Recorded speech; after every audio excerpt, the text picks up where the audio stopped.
First, David, what do you make of Prince Harry and Meghan hoping to one day achieve a rapprochement with the royal family? Well, I found it very curious what they did and how they've behaved over this time. And obviously it would be a very difficult thing to achieve, but not impossible. It would merely require them to treat other members of the family as members of the same family and to leave any questions, any disputes, anything like that to private meetings between the families and to stop going into the media and carrying on about it. Well, apparently they want to make up after they've made their various exposés in book and on television about life behind closed doors in the royal family. That would seem to preclude any chance of a rapprochement, don't you think? I would think so, particularly this book, if it's going to be as such an exposé as it's claimed to be.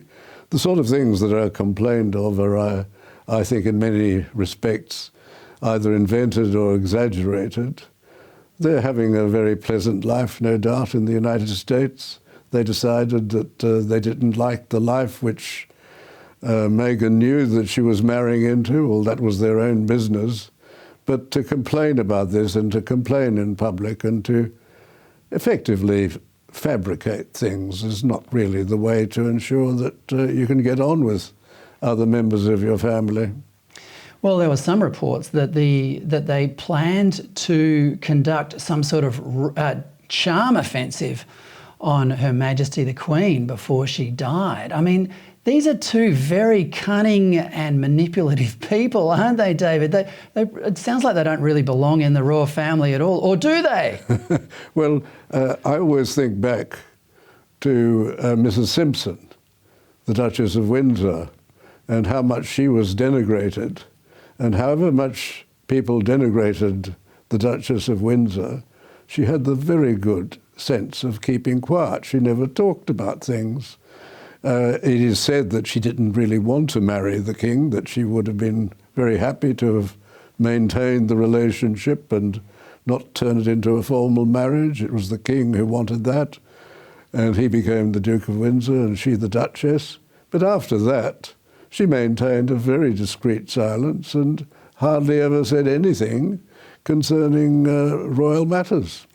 Well, there was a lot of optimism when Charles assumed the throne after the death of his mother, that his previous obsessions with various woke causes would be discarded and that he would emulate his mother's great and almost unmatchable reign as the monarch.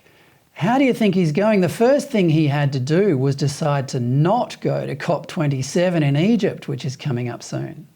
Well, we don't really know what exactly happened between the King and the Prime Minister. Those matters are supposed to be private and never made public. And yet we had stories which told us precisely what happened.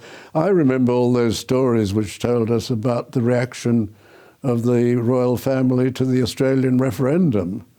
And I remember Mark Stein saying, well, if I happened to be having a dinner at which the Queen and Duke were present, and if anybody knew what was their private conversation concerning this, it would have surprised me, because they showed no public reaction to the result of the referendum in Australia. Yet we had reports of the precise comments made by the Prince and the Queen's replies to those, and I doubt whether they would have made those comments in front of anybody. They were obviously fabricated, and a lot about the royal family is fabricated.